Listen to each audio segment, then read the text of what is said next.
Hello everyone, welcome to my YouTube channel GS revision express. तो आज हम पढ़ेंगे संतुलित आहार के बारे में। तो सबसे पहले जानेंगे कि संतुलित आहार क्या है, इसमें क्या क्या शामिल होता है, कितनी मात्रा में हमें क्या लेना चाहिए, क्या नहीं लेना चाहिए। ठीक है। तो सबसे पहले हम जानते हैं संतुलित आहार क्या होता है। तो संतुलित आहार क्या है कि वह भोजन है जिसमें क्या है सभी प्रकार के पोषक तत्व मौजूद हो। क्या? वह भोजन है जिसमें सभी प्रकार के पोषक तत्व मौजूद हो, जिसमें क्या है प्रोटीन भी शामिल हो, कार्बोहाइड्रेट शामिल हो, वसा, विटामिन सी और पानी का सही मिश्रण भी हो, मतलब है ना। तो ये क्या है, सब संतुलित आहार के उसमें आते हैं। संतुलित आहार हमें क्या करते हैं, ये हमारे क्या शरीर को स्वस्थ बनाने और हमें ऊर्जा प्रदान करने में मदद करते हैं। और यह क्या करते हैं, शरीर को ऊर्जा ही बस प्रदान नहीं करते, ये क्या करते हैं, हमें एक लंबे समय तक स्वस्थ और सक्रिय बनाए रखने में मदद करते हैं। ठीक है। तो अब संतुलित आहार के प्रमुख घटक देखेंगे, कौन कौन से घटक होते हैं, है ना। तो सबसे पहले देखेंगे कार्बोहाइड्रेट। क्या होता है कार्बोहाइड्रेट? तो क्या है, ये शरीर को हमारे शरीर को क्या करता है, ऊर्जा प्रदान करता है। ठीक है। और हमें ये प्राप्त कहाँ से होता है, ये चावल, गेहूं, आलू, मक्का, बाजरा से प्राप्त होता है।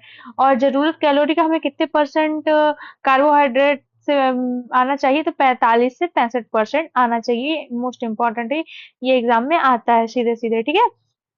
आपको ये कार्बोहाइड्रेट, प्रोटीन, वसा डिटेल में पढ़ना तो हमारे पिछले वीडियो में मैंने पढ़ाया है, वहां से आप जाकर देख सकते हैं। ठीक है। तो अब क्या है प्रोटीन। तो प्रोटीन क्या करता है, हमारे मांसपेशियों और ऊतकों की क्या करती है, का मरम्मत करते हैं और विकास के लिए आवश्यक होता है। स्रोत क्या है, दाल, सोयाबीन, अंडे, दूध, मांस, मछलियां हैं। जरूरत क्या है, कुल कैलोरी का क्या होता है, 10 से 35% प्रोटीन से आना चाहिए हमारे शरीर में। ठीक है। अब हम जानेंगे वसा। तो वसा क्या है, एक ऊर्जा का महत्वपूर्ण स्रोत है, जो क्या है शरीर की विभिन्न प्रक्रियाओं को सुचारू रूप से चलाने में क्या है मदद करता है। स्रोत क्या है, घी, तेल, मक्खन, नट्स, है ना। और जरूरी कैलोरी कितना मिलना चाहिए, 20 से 35% वसा से आना चाहिए। ठीक है। अब हम जानेंगे विटामिन। तो विटामिन क्या है, हमारे शरीर को क्या है अंग को सुचारू रूप से चलाने में मदद करता है। ठीक है। फल सब्जियों से प्राप्त होता है। अब इसके जो विटामिन के प्रकार जानेंगे, तो विटामिन ए क्या है, तो विटामिन ए क्या होता है, आंखों की सेहत के लिए होता है, जिसमें गाजर, शकरकंद आदि। ठीक है। विटामिन सी क्या है, इम्यूनिटी एवं एंटीऑक्सीडेंट के लिए होते हैं, जैसे नींबू, संतरा आदि। और डी क्या होता है, हड्डियों के लिए होता है, धूप और मशरूम से प्राप्त होता है। और ई क्या, विटामिन ई से हमें क्या होता है, त्वचा और कोशिकाओं की रक्षा के लिए स्रोत क्या है, बादाम और सूरजमुखी के बीज। ठीक। अब हम जाने खनिज मिनरल्स। तो कि ये क्या होता है, हड्डियों और दांतों को मजबूत बनाने में मदद करते हैं और रक्त संचार में भी मदद करते हैं। हरी पत्तियों से, है ना, दूध, केला आदि से प्राप्त होते हैं। जैसे कैल्शियम क्या होता है, हड्डियों के लिए होता है, तो दूध, पनीर, हरी पत्ती, सब्जियों से प्राप्त होता है। लोहा क्या है, रक्त में हीमोग्लोबिन के निर्माण के लिए इंपॉर्टेंट होता है। स्रोत क्या है, पालक, अनार, मांस, ना। पोटेशियम मांसपेशियों के लिए ये सब इंपॉर्टेंट है। फाइबर, ये क्या होता है, हमारे पाचन तंत्र को स्वस्थ रखने के लिए महत्वपूर्ण है। तो इसमें फाइबर हमें किससे प्राप्त होता है, साबुत अनाज, फल, सब्जियां आदि से। और हमें कितने प्रतिदिन कितना फाइबर लेना चाहिए, 25 से 30 ग्राम फाइबर लेना चाहिए। पानी, तो ये मोस्ट इम्पोर्टेंट है। पानी तो हमें हर आधा घंटे में पीना चाहिए, जिससे हमारे शरीर की त्वचा और स्वास्थ्य, मतलब सारी चीजें बैलेंस रहती है हमारी बॉडी के पानी पीने से। तो क्या है, शरीर में नमी बनाए रखने और विषाक्त पदार्थों को क्या है बाहर निकालने में महत्वपूर्ण है, क्या, पानी पीने से। हमें प्रतिदिन कितना पानी पीना चाहिए, 8 से 10 गिलास पानी पीना चाहिए। अब इसके फायदे देखेंगे। तो वो क्या है, हमने बताया कि इससे ऊर्जा प्राप्त होती है, जैसे कार्बोहाइड्रेट वसा से क्या होती है, ऊर्जा प्राप्त होती है, जो हमें दैनिक कार्यों में मदद करती है ना। ये हमारे इम्यून सिस्टम को मदद करती है।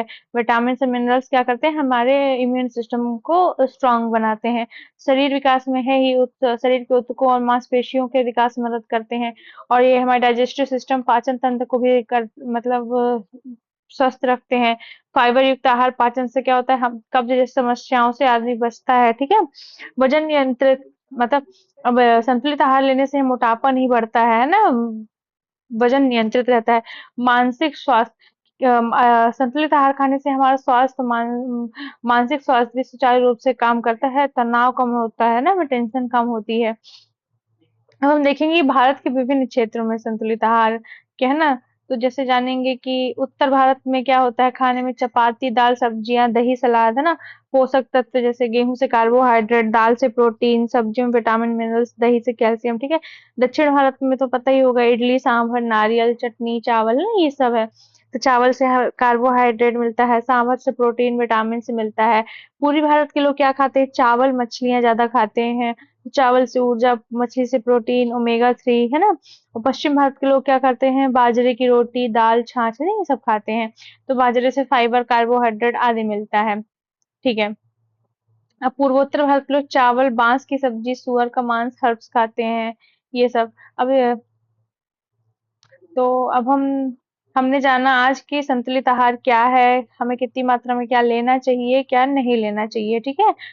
तो हमने आज ये संतुलित आहार के बारे में सीखा है।